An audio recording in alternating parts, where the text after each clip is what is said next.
جس طرح آپ لوگوں کو پتا ہے کہ 7 دسمبر کے جلسے میں ہمارے صوبائی صدر جنید اکبر صاحب نے اعلان کیا تھا کہ 14 دسمبر بروز اتوار جنانا ملز گراؤنڈ کوہاٹ شہر میں انشاءاللہ عظیم و شان جلسہ ہوگا. تو اتوار کے دن 12 بجے میں کوہاٹ آ رہا ہوں. تمام دوست اس میں بھرپور شرکت کریں کیونکہ یہ حقیقی آزادی کی جدوجہد جو ہمارے لیڈر ہمارے قائد عمران خان صاحب نے شروع کی تھی اس کو ہم آگے لے کر چل رہے ہیں اور انشاءاللہ اس کو مزید جو ہے مضبوط کریں گے. تو تمام دوست اپنی حاضری یقینی بنائیں. انشاءاللہ اتوار کے دن آپ سے کوہاٹ میں ملاقات ہوگی. شکریہ. ناظرین، سہیل افریدی نے اس موقع پر کے پی کے کی عوام سے کہا پچھلی اتوار کو بھی یعنی کہ لاسٹ سنڈے بھی پی ٹی آئی نے پشاور میں ایک عظیم الشان جلسہ کیا تھا جس میں عوام کا جمع غفیر تھا، جہاں انہوں نے اپنے ساتھ ہونے والی ناانصافیوں کا نشاندہی کی، بلکہ اس کے ساتھ انہوں نے اس بات کی بھی نشاندہی کی تھی کہ کے پی کے جو ترقیاتی بجٹ ہے، جو ان کی آئل اور گیس دوسری مختلف مد میں پیسے ہیں، وفاقی حکومت اسے فوری طور پر ریلیز کرے تاکہ کے پی عوام کی بہتری پر انہیں خرچ کیا جا سکے. دوسری طرف ناظرین، شہزاد اقبال جو جیو کے پروگرام کرتے ہیں 8 بجے، حامد میر نے ان کے ساتھ ایک پروگرام میں گفتگو کرتے ہوئے کہا نواز شریف آج پارٹی کے لوگوں سے بات کی لیکن فیض کے معاملے پر کچھ نہیں بولے. شہزاد اقبال اور حامد میر کے درمیان جو خود اپنا کیپٹل ٹاک پہ جیو پر پروگرام کرتے ہیں، اب ان کی زبانی سنیں شہزاد اقبال اور حامد میر کی گفتگو. صاحب لیکن آج انہوں نے اپنی پارٹی کے لوگوں سے بات کی، انہوں نے کوئی بات ہی نہیں کی. ایک ہفتہ پہلے انہوں نے کہا تھا عمران خان کے جو سہولت کاریں لانے والے ان سب کے خلاف احتساب ہونا چاہیے، لیکن آج انہوں نے اس حوالے سے کوئی بات نہیں کی. بس انہوں نے اتنا کہا کہ فضا اچھی ہے، پارٹی کو فائدہ اٹھانا چاہیے اور فضا اتنی اچھی ہے کہ آپ سے لوگ ٹکٹ مانگنے آئیں گے. اب کیا وجہ ہوگی کہ انہوں نے کوئی تبصرہ نہیں کیا اس پر؟ آج دیکھیں نا، اگر انویسٹیگیشن ہوگی نا شہزاد صاحب، اگر انویسٹیگیشن ہوگی کہ جنرل فیض جو ہے وہ سیاست میں کیا کیا مداخلت کرتے رہے ہیں تو پھر یہ بات کھلے گی. میرے جیسے لوگ پھر بات کریں گے کہ بھئی یہ بھی پوچھیں یہ بھی پوچھیں یہ بھی پوچھیں. تو انویسٹیگیشن ہوگی کہ نواز شریف صاحب جو ہیں ان کو جیل سے سیدھا لندن کیسے پہنچایا گیا، اس کے پیچھے بھی جنرل فیض تھے. حامد میر صاحب نے ٹھیک فرمایا کہ جب انویسٹیگیشن چلے گی تو پھر سوال ہوگا کہ ایک بندہ جسے سپریم کورٹ نے سزا دی، جو جیل میں تھا، اچانک اس کے پلیٹلیٹس کم اور زیادہ ہوتے ہیں، اور اس سلسلے میں سینیٹر فیصل واڈا کہہ چکے ہیں ان کے پلیٹلیٹس کی رپورٹیں ان کے گھر میں تیار ہوئی. ایسا شخص جس کی سیاسی مخالفین یعنی کہ عمران خان وزیر اعظم ہو، ان کے وفاق میں بھی ان کی حکومت اور پنجاب میں بھی ہو، یاسمین راشد جو اس وقت کینسر سروائیول ہے 9 مئی کے کیس میں کوڑلپور جیل میں، وہ وزیر ہیلتھ تھی، تو وہ باہر چلے گئے، جس پر خواجہ آصف نے کہا تھا کہ ہمیں عمران خان یہاں عدالتوں نے نہیں بھیجا، ہمیں تو جنرل قمر جاوید باجوہ تھے. کیا فیض حمید نے اگر ماضی میں کسی سیاسی ورکر، کسی سیاسی رہنما، کسی عدالتی شخصیت، کسی صحافی کو کوئی فائدہ دیا یا نقصان پہنچایا تو اس کی تحقیقات سامنے آنی چاہیے تاکہ آئندہ سرکاری افسران اور سیاستدان اپنے دائرہ اختیار میں رہ کر کام سکے اور کسی کے ساتھ نا انصافی نہ ہو. اس کا ایک ہی تقاضا ہے کہ فیض حمید بے جو انہوں نے ایک وقت ان کی توتی بولتا تھا، ان کے نام کی گونج تھی، ہم بھی تھوڑا سا شکار رہے ان کے عطاب کا، لیکن وہ تھوڑا سا سمیل وقت تھا، اب تو خیر ایک طویل ہو گیا ہے. تو بہتر یہ ہے کہ اگر نواز شریف صاحب کہتے ہیں قمر جاوید باجوہ صاحب کا بھی احتساب ہو، فیض حمید کا بھی ہو، اور وہ خود کہتے رہے ہیں عمران خان ہی ان کو لانے والے اصل مجرم ہیں، تو پھر اس کی مکمل تحقیقات ہوں کہ فیض حمید کو انکل کون کہتا تھا، فیض حمید نے کن صحافیوں کو سکرو کیا،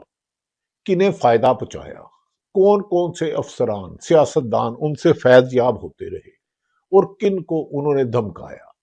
اگر ایک دفعہ یہ مکمل تحقیقات ہو جائے اور ذمہ داروں کے خلاف آئین اور قانون کے مطابق کارروائی ہو جائے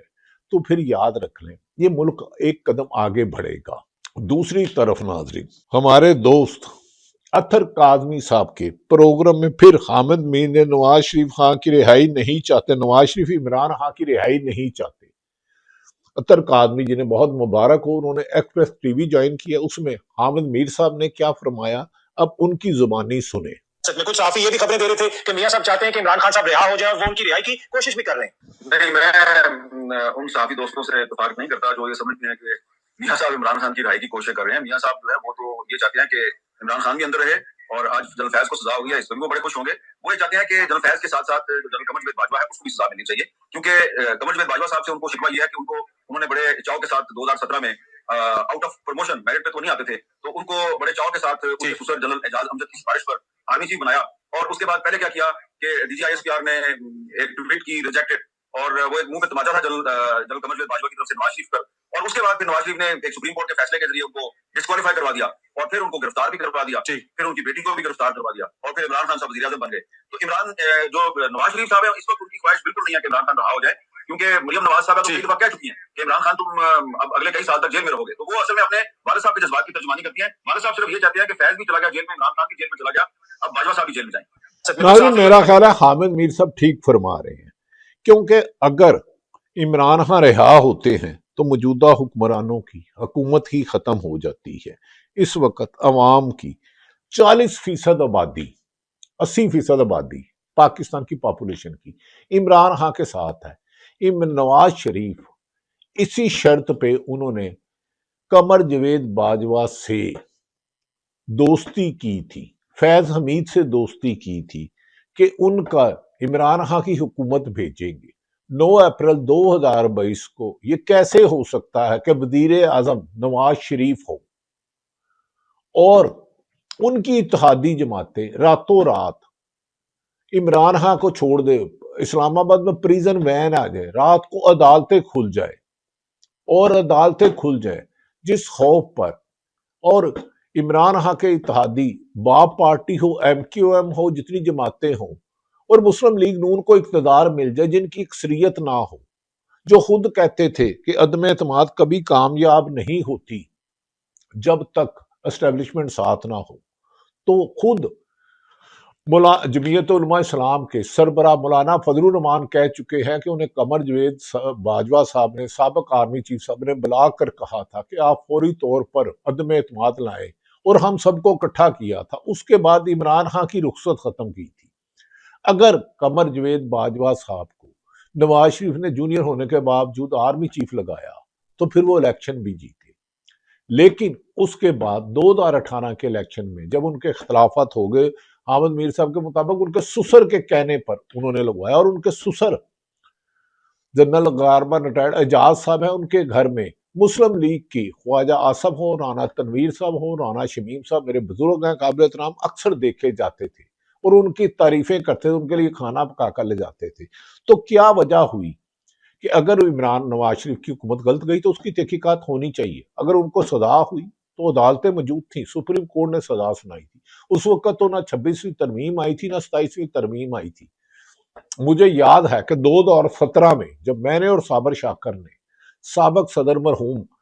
جنرل پرویز مشرف کا انٹرویو دبئی میں کیا 2017 میں، تو انہوں نے کہا کہ مجھے اسٹیبلشمنٹ یعنی کہ قمر باجوہ نے اس وقت پیغام بھیجا تھا کہ آپ پاکستان آنے کی کوشش نہ کریں، عدلیہ ہم مینج نہیں کر سکتے. تو آج تو جتنی اس حکومت کو اداروں کی سپورٹ ہے، عدلیہ کی سپورٹ ہے، آئینی عدالت کے بعد 26ویں ترمیم کے بعد 27ویں ترمیم کے بعد نہ تو عوام کی کہیں سنوائی ہوتی ہے، یہاں تک کہ ہائی کورٹ کے جج صاحب کو انصاف نہیں ملتا، یہاں تک کہ سپریم کورٹ کے جنہوں نے چیف جسٹس بننا تھا منصور علی شاہ، ان کا راستہ روکنے کے لیے 26ویں ترمیم لائی گئی. یہ افریدی صاحب کو چیف جسٹس بنایا گیا، اور منصور علی شاہ جس نے چیف جسٹس بننا تھا، ایسے حالات سخت کیے گئے کہ انہیں فوری طور پر استعفیٰ دینا پڑا. عطر منیلا صاحب کو استعفیٰ دینا پڑا، اور مختلف اس کے بعد ہائی کورٹ کے جج صاحبان کو دینا پڑا. عمران خان کو سزا ہوئی ہے تو اس کا کیس ہی کوئی نہیں سن رہا. اس کا مطلب یہ ہے کہ نواز شریف صاحب اگر عمران خان رہا ہو کر آ جاتے ہیں تو پھر موجودہ حکمرانوں کی حکومت کا گزر بسر مشکل ہی نہیں ناممکن ہے. تو ان کی تو سروائیول بھی اسی میں ہے کہ وہ کسی طریقے سے عمران خان کو جیل میں رکھیں. اگر جیل میں رکھنے کے بعد حکومت اربوں روپے اشتہارات کے لگا رہی ہے اور مختلف حربے استعمال کر رہی ہے، لیکن عمران خان کا ایکس پر ایک پیغام حکومت کا نیریٹو کا ملیہ میٹ کر دیتا ہے، تو پھر عمران خان کی رہائی موجودہ حکمرانوں کے لیے نقصان دہ ثابت ہوگی. لہذا